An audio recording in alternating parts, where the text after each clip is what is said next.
the men Britain forgot. In the summer of 1940, Britain stood alone. France had fallen. Europe was silent under the boots of the Reich. And above the gray skies of England, the fate of the free world would be decided by a few hundred young men in fragile machines of metal and fire. They called it the Battle of Britain. The first major campaign fought entirely in the air. The world watched as Hitler's Luftwaffe unleashed wave after wave of bombers across the Channel, determined to crush the island nation before winter came. But in the chaos of dogfights and firestorms, a strange sound echoed above the English countryside. Voices shouting not in English, but in Polish. They were exiles, survivors, men whose country had already been conquered, whose homes lay in ruins, whose families were under Nazi rule.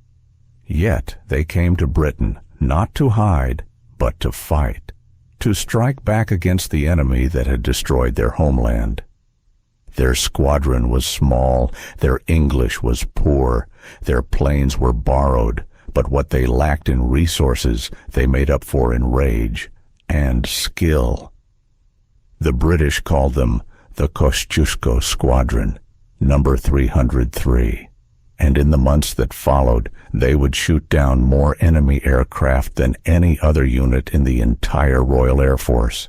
Yet, when peace returned, their names were buried by politics, by fear, and by time.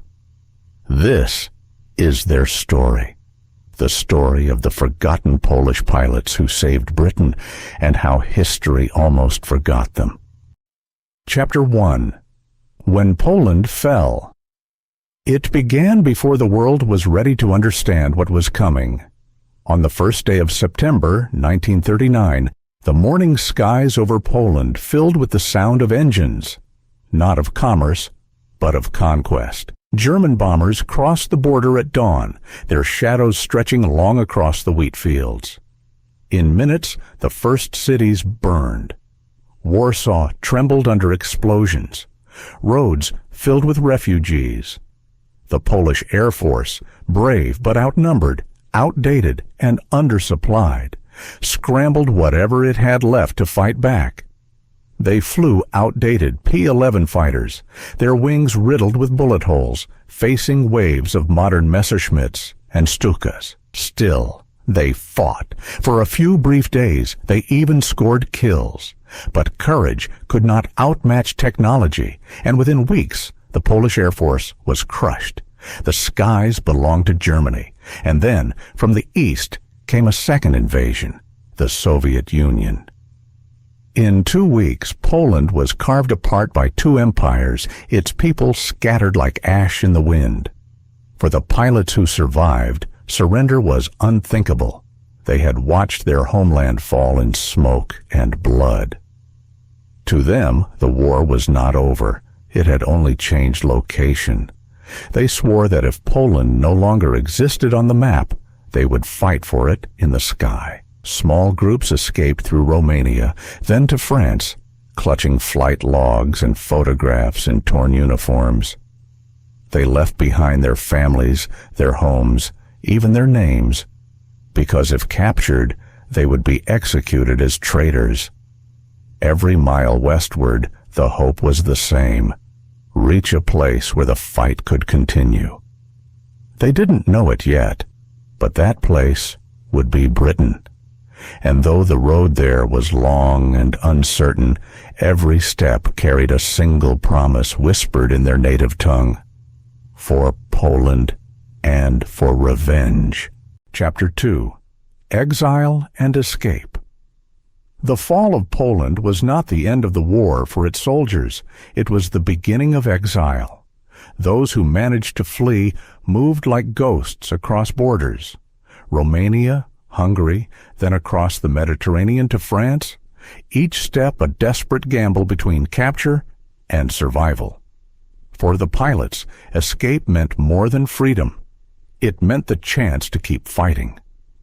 Many carried only their flight jackets, their insignias torn off, their pistols hidden beneath their coats. They forged documents, bribed guards, and crossed mountains on foot, driven by one unshakable thought: the skies must not belong to the enemy forever. In early 1940, France became their new hope. The French Air Force welcomed them reluctantly, suspicious of these foreigners who spoke in a language of consonants and fire.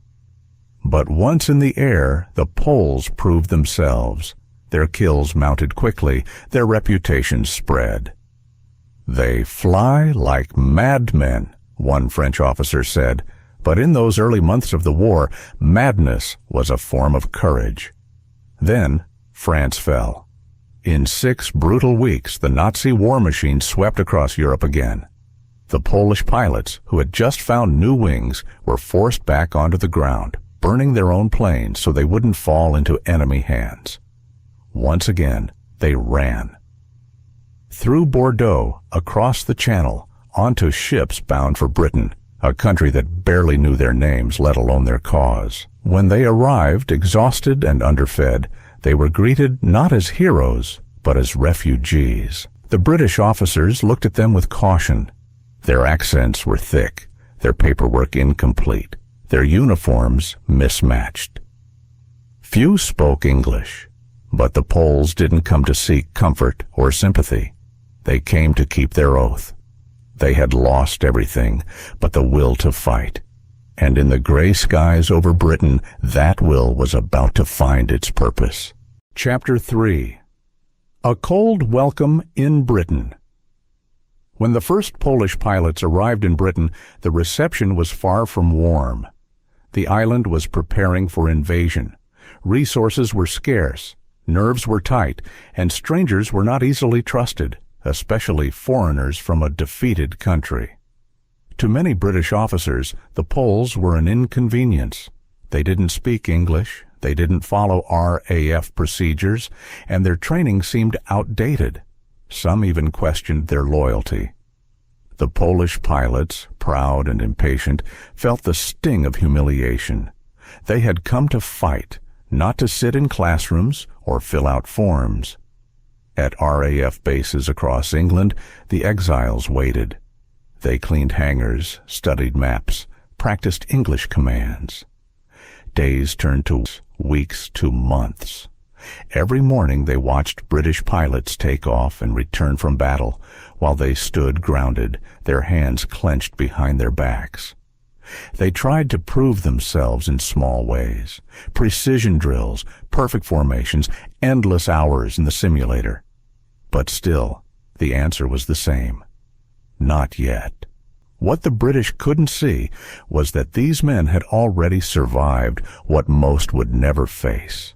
They had fought with obsolete planes against the Luftwaffe in Poland. They had crossed enemy lines in darkness. They had seen their cities destroyed, their comrades executed. To them, flying was not about pride. It was about revenge. The frustration built until one evening, a Polish pilot slammed his fist on the mess table and said in broken English, "Give us planes. You will see what Poles can do." That challenge would soon be accepted. Because by the summer of 1940, as Hitler's bombers began darkening the skies over London, Britain was running out of time and out of pilots. It was then that someone finally realized the truth. If Britain was to survive, it would need every pair of wings it could find, even those carrying the white and red checker of Poland. Chapter 4. Into the Skies. The summer of 1940 arrived with thunder.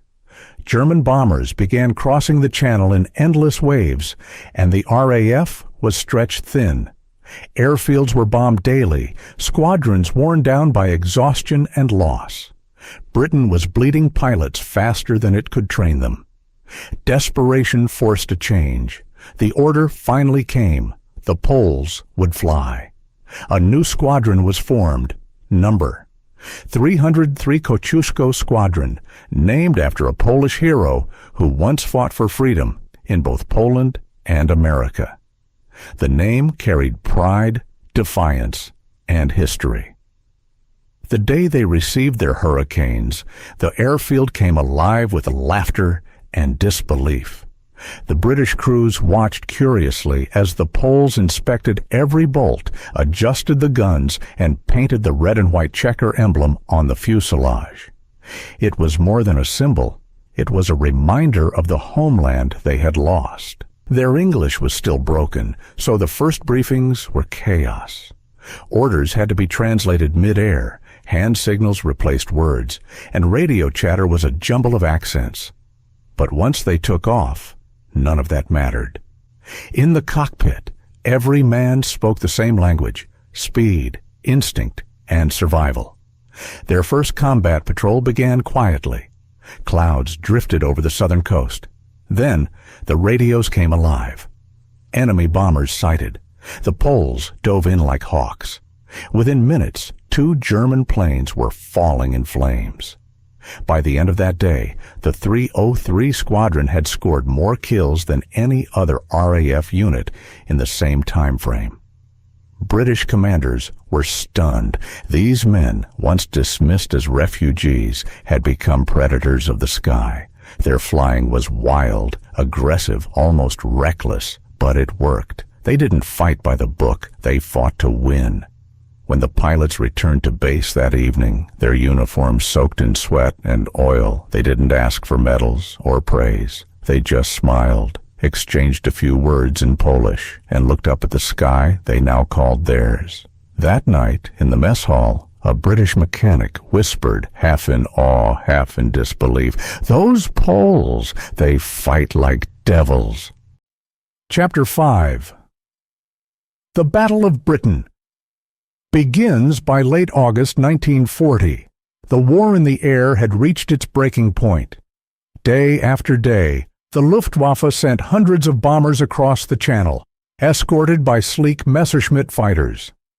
Their mission was simple: crush the Royal Air Force, destroy Britain's defenses, and pave the way for invasion. For weeks, the British pilots had fought valiantly, but exhaustion was setting in. Many airmen flew 4-5 missions a day. Losses mounted. The ground crews barely slept. Then, into the chaos, the Polish 303 Squadron entered the fight in full force. Their arrival changed everything. They attacked with a ferocity that stunned both friend and foe. While British pilots often followed formation tactics, the Poles dove straight into battle. Fearless, unpredictable, and unrelenting. They didn't hesitate to close the distance, often firing at point-blank range. Their first major engagement came over Kent. A formation of German bombers was heading for London. The 303 Squadron climbed to intercept. The radio crackled with mixed Polish and English commands, barely intelligible, but the intent was clear: dive, fire, destroy. When the battle ended, 8 German aircraft were down. Not one Polish pilot had been lost. The victory sent shockwaves through the RAF. Reports circulated quickly. The new Polish unit scored more kills in one day than many veteran squadrons had in a week. As the days went on, their legend grew. Newspaper headlines began to appear. Polish airmen strike again, and refugees from Poland rout the Luftwaffe. For a nation gasping for hope, these men became symbols of defiance. But to the Poles, it wasn't about glory or fame. Every mission carried the same unspoken purpose: revenge for the homeland that had fallen, for the families lost under occupation. Each Messerschmitt shot down was one whisper of justice, one echo of Poland's name across foreign skies. The Battle of Britain raged on, and every time the warning sirens sounded, the Poles were ready. Engines roared, propellers spun, and once again they took to the clouds, not as guests, not as refugees, but as warriors of a nation that refused to die. Chapter 6. The Devils of the Sky. The Germans quickly learned to fear the red and white checkerboard painted on the sides of the Hurricanes. It became a warning: Wherever that emblem appeared, their bombers rarely made it home. The Poles flew with a kind of madness that defied training manuals. They attacked from impossible angles, cut through enemy formations, and often chased their targets far beyond the point where fuel became a concern. Their commanders begged them to be more cautious, but they only smiled. They weren't reckless. They were possessed by purpose. One German pilot who survived a dogfight later wrote, "The Poles fight like men with nothing left to lose." And in truth, they didn't. Their homes were gone, their loved ones scattered or imprisoned. For them, the war was personal. Their unit number, 303 Squadron, soon began topping the kill lists of the entire Royal Air Force. By mid-September, they had shot down over 100 enemy aircraft, more than any other squadron in Britain.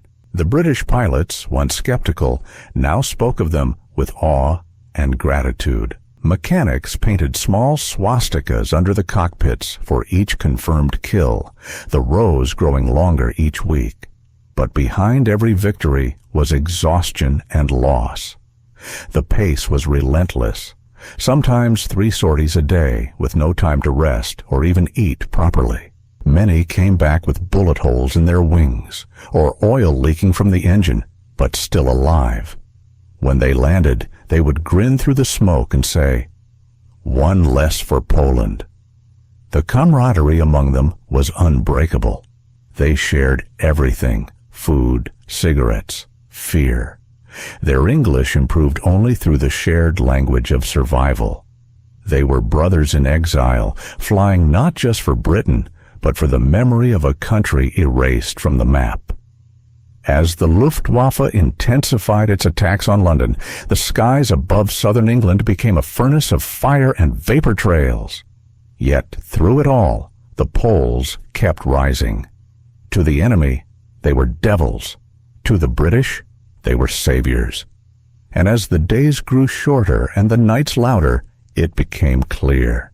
The fate of the free world might rest, in part, on the shoulders of these forgotten men from a land already conquered.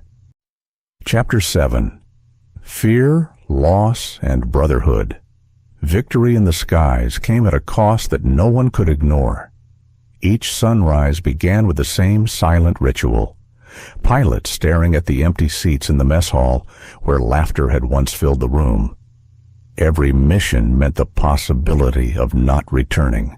Every landing was a small miracle. The 303 Squadron had become legends, but legends still bled. Planes went down in flames over the channel. Some pilots bailed out and were rescued by fishermen. Others were never seen again. Those who survived carried the weight of every friend who didn't. They hid their grief behind jokes, songs, and bravado. At night, they would gather in the corner of the barracks, trading stories about home, the farms, the forests, the cities they might never see again. In those quiet hours, the war felt far away, and for a moment, they were just young men dreaming of peace. One of the youngest, Pilot Officer Zumbach, often tried to lift their spirits. He'd strut into the hangar with a grin, a cigarette dangling from his mouth, calling himself Donald after his plane's nose art, a cartoon duck carrying a bomb. He became their good luck charm, a reminder that humor could survive even in hell. But the pressure never stopped. The attacks grew heavier, the fatigue deeper. Some men began writing farewell letters between sorties, just in case. Others turned silent, their eyes fixed on the horizon where smoke always rose. Through it all, they fought together. Poles, Britons, Canadians, New Zealanders, bound not by nationality, but by something stronger. Brotherhood, trust, the kind forged only in war. They knew the odds, and they knew what they were fighting for. Not medals, not glory, but each other, and the idea that freedom once lost was still worth dying for. By late September, the tide was turning. The Luftwaffe was breaking. But even as the end drew near, the 303 Squadron didn't slow down. They flew harder, faster, as if trying to write Poland's name across the sky before history could erase it completely. Chapter 8. Victory and Betrayal. By October 1940, the roar of German engines over southern England began to fade. The Luftwaffe had thrown everything it had at Britain, and failed. The invasion was called off. The Battle of Britain was over. In the final tally, the 303 Squadron had destroyed more enemy aircraft than any other unit in the Royal Air Force. 126 confirmed kills in just 6 weeks. A record unmatched. Their skill, their courage, and their relentless drive had helped turn the tide of the war. Britain still stood, and the world began to believe that Hitler could be defeated. There were celebrations, medals, and headlines. Photographs of smiling Polish pilots appeared in British newspapers. Crowds cheered them in the streets, offering food, drinks, and thanks. For the first time in months, they felt seen, appreciated, almost at home. But behind the applause, a shadow was already forming. As the war continued and alliances shifted, the politics of victory began to betray them. When the Soviet Union took control of Poland after the war, everything changed. The men of the 303 Squadron had fought for a free Poland. But when peace finally came, their homeland was not free. It was swallowed by another regime. Many of them were told not to return. Those who did were branded as traitors by the new communist authorities, imprisoned or executed. In Britain, their usefulness faded with the war. They were heroes one year and foreigners the next. Some found work as mechanics or factory laborers. Others struggled in silence, their medals collecting dust in drawers. The skies they had defended no longer remembered their names. History moved on, and their story, like so many stories of exile and sacrifice, was quietly forgotten. Yet, for those who survived, the pride never faded.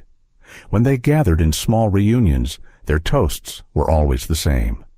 To the fallen, to Poland, to freedom. They had given everything to protect a country that wasn't their own, hoping it would someday help reclaim theirs. And though history betrayed them, the truth remained written in the sky. They were the forgotten Polish pilots who saved Britain. Chapter 9. The Forgotten Years. The war ended, but for the men of 303 Squadron, peace was not a homecoming. It was exile under a different name. The cheering crowds were gone, the RAF uniforms were folded away, medals tucked into drawers. Britain moved forward into reconstruction, while the Polish pilots faded into the background of the country they had helped to save. Some tried to start new lives in England. They married, opened small shops, drove taxis, worked in factories. They spoke little of the past. When asked about the war, many would simply smile and say, "We did our duty." Others couldn't bear the weight of what had been lost. Not only their country, but the recognition of their sacrifice. Back in Poland, their names were erased from official history.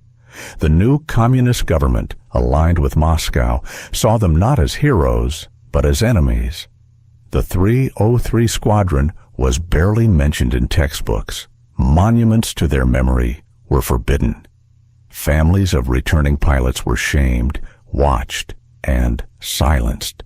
For decades they lived in the shadows. Men who had once ruled the skies now struggled to afford rent or find belonging in a foreign land. Some died poor and alone, their funerals attended only by a handful of aging comrades. Yet among them, a quiet pride endured. They met each year on the anniversary of the Battle of Britain. Fewer faces every time, to lay flowers, share a drink, and tell the old stories once more. When they laughed, the years melted away, and for a moment they were back in their hurricanes, engines roaring, chasing Messerschmitts across the clouds. Their story lingered like contrails fading in the afternoon sky, visible for a moment, then gone, remembered only by those who had flown beside them. The world had forgotten their names, but the skies had not. Epilogue, the echo of courage. Time, as always, moved on. The men of the 303 Squadron grew old, and one by one they left this world quietly, far from the roar of engines and the smell of oil and smoke that had once defined their lives. For decades, their story drifted at the edges of memory, carried only in fading photographs, in the lines of forgotten diaries, and in the hearts of those who still remembered the sound of Polish voices crackling over English radios. Then, slowly, the world began to remember. Historians uncovered records, old newsreels were restored. In museums and documentaries, the truth returned to the light. The names of the pilots, Zumbach, Farich, Frantisek, Kent, and so many others, began to appear again, not as footnotes, but as heroes. In Poland, the red and white checkerboard, once banned by censors, now stands proudly on every Polish Air Force jet. In Britain, the memorial at Northolt Air Base carries their squadron's emblem, gleaming in the sunlight. Visitors still come, some veterans, some children, some who simply wish to stand before the names of those who fought for a freedom larger than their own. The echo of their courage still hums in the air. Every contrail that cuts across a clear blue sky, every distant rumble of an aircraft engine is a faint reminder of them. The men who came from a conquered land to defend a foreign one. They never fought for fame or borders or politics. They fought because it was right, because honor meant more than safety, because freedom was worth any price. And though time may fade their faces, one truth will always remain. When Britain stood alone and darkness filled the sky, the forgotten sons of Poland rose to meet it, and in doing so, saved the world. Thank you for watching. Let us know your thoughts in the comments. Maybe you have a story to share about these heroes, or someone else from the war years. After this moment, you'll see the names of the Polish pilots who fought for freedom. Stay healthy, subscribe if you enjoyed the video, and see you in the next one.